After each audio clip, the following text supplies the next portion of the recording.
The idea of yes is more is this idea of an inclusive approach to architecture, that instead of the typical sort of being radical by saying no, the idea of being a revolutionary where you go against something, we like to consider ourselves evolutionaries, where by actually saying yes,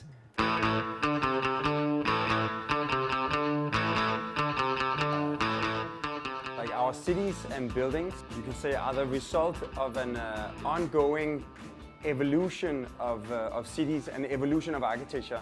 And the art and science of being an architect is to continually make sure that our cities and buildings actually fit with the way that we want to live our lives.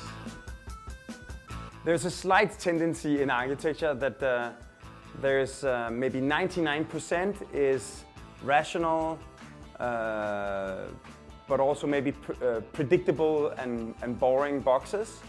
And 1% is very sort of spectacular, expressive, but also sometimes very expensive and maybe unpractical. And I think what we try to do is make analysis into the driving force of the design process.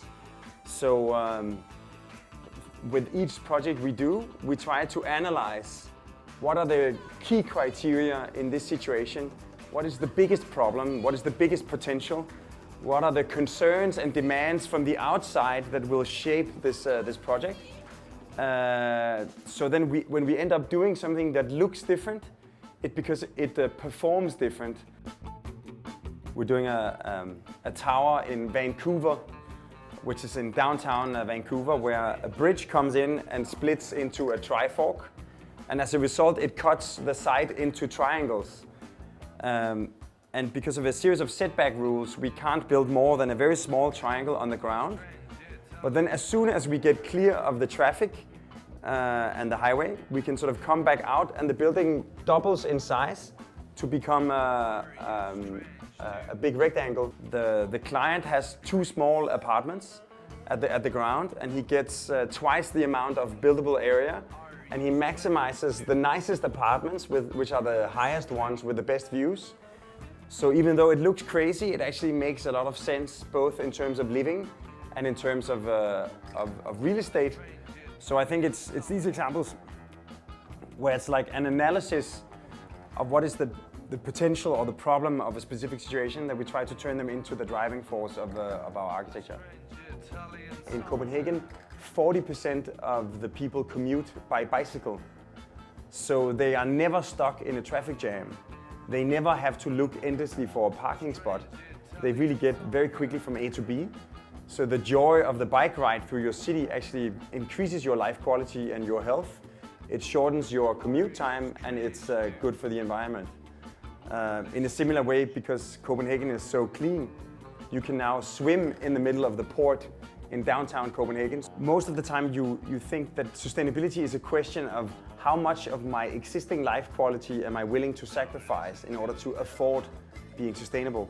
And I'm very interested in ways where what makes a city more sustainable also makes it more enjoyable. As an architect, you have different collaborators within the architecture office. That's also why Being Big is a portrait of a lot of different people in the office and their contribution to the process.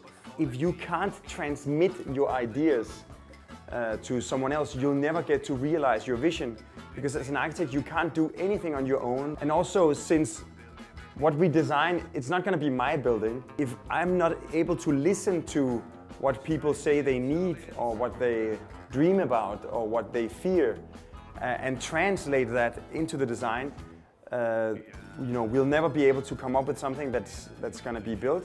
The more we can create a relationship between architects and society, we will become much better at manifesting what society is today and what we would like to be tomorrow.